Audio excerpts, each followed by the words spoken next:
Hey friends, this is the Miss Wolfie from our Half Acre Homestead, and today we're going to attempt to make gluten-free pasta.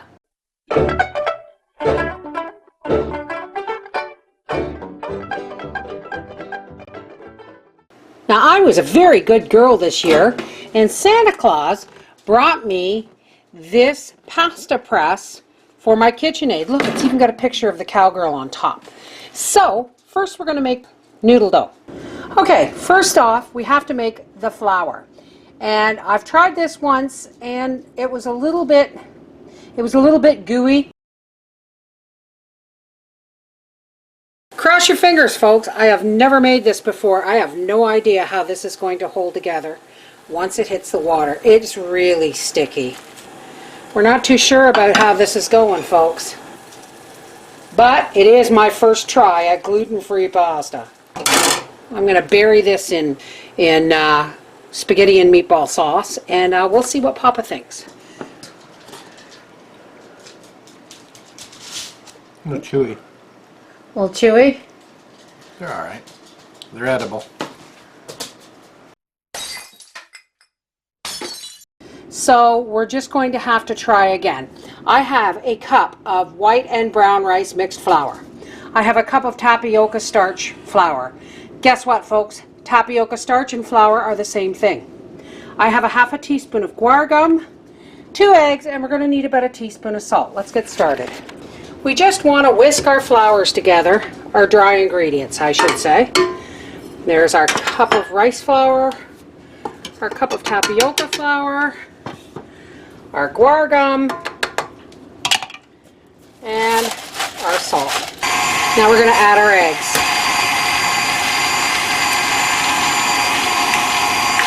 And let's slow that down.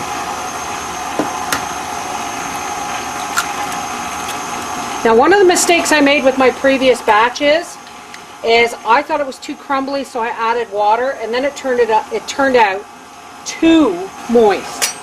Even though it didn't feel moist, it felt the right consistency, but when it went through the pasta press, it wasn't. So let's look. Now this is really crumbly. So I am going to add milk this time. And I'm just going to add a 1/4 cup.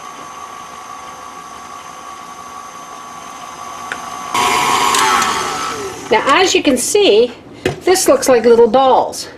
And if you press it together, it almost holds together, so we're going to add a little bit more. Maybe another 1/4 cup. Now this really does look like peas, but don't let the crumble fool you, folks. It's still a little on the dry, crumbly side. So another 1/4 cup of milk.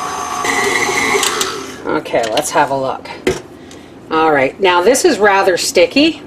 Now, it still looks crumbly on the bottom. At this point, you're going to want to knead it, because we want this dry stuff off the bottom, and we don't want this dough overly sticky, because guess what? It changes texture once it goes through the pasta press. I'm going to get a piece of plastic wrap and wrap that up, and then I'm going to show you how I put my pasta extruder together. Now we just want this to be wrapped up, oh, I don't know, 20 minutes. Now, one of the things you have to know about this pasta extruder, folks, is this part never, ever, ever goes in the dishwasher. It comes with 6 different discs, and I'm going to use the Fusilli, I think is what it's called. And first and foremost, we take our extruder. In the bottom here is a little cross. That's where the cross of your auger fits. Then our disc fits right on top of the extruder. There's a little hole here in your auger, and there's a little peg in the bottom of your disc, and you just put that on and you screw down your collet. And now it just goes on the front of your KitchenAid I've taken the front panel disc off, and we're going to put the carriage bolt assembly back in here to hold it in place. Okay, before we get started, I wanted to give you more of a close-up on this. This is where your noodles come out, and this is where you cut them off to the length of your desire. Now, this is where your dough goes in. So we've rolled our dough into golf ball size or just a slightly bit bigger so that they'll fit. And this part of our tool is to press the dough down in. Okay, we're going to turn the cowgirl onto 10. We're going to take one of our balls of dough and we're going to drop it down. We're going to drop another one down and another one down until we get to the top. And then I'm going to take my tool here and I'm going to press. And here we go. I'm going to cut these off and lay them on the flour-covered parchment. And these, again, are sticky. They do not want to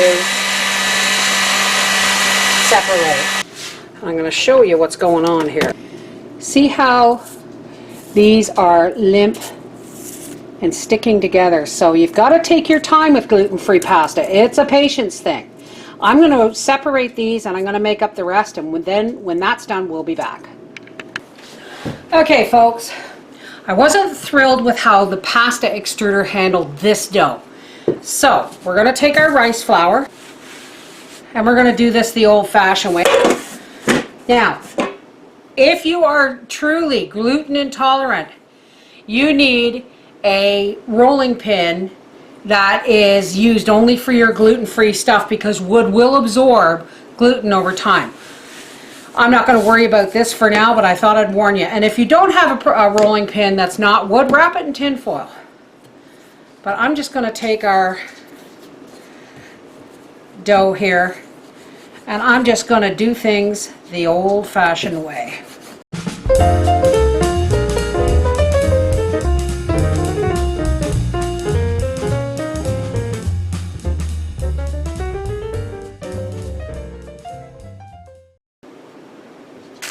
Alright, so once these are ready to be boiled, we'll be back.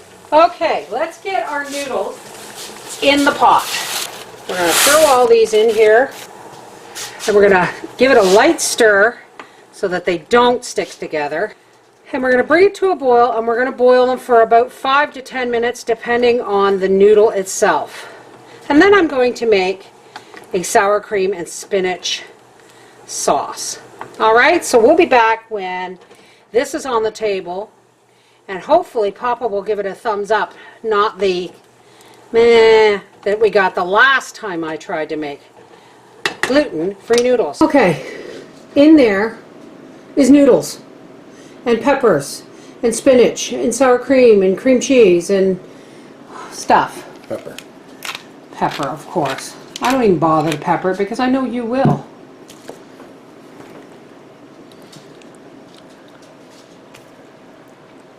Not bad. Okay, not bad? It's good. It's good. Let me taste it. I'm the pasta junkie in the house anyway. It's delicious. What are you talking about? Yeah. It's pasta. It's pasta. You said it wasn't bad. It's not. It's good. It's pasta. Okay, so you can't tell the difference between that and store-bought pasta except for the shape. Yeah. This is the Mrs. Wolfie from our half-acre homestead saying, I think it's delicious. Papa says it's good. When he says it's pasta, he doesn't understand what I'm asking. It's gluten-free pasta and he doesn't get it. Take care. Bye-bye.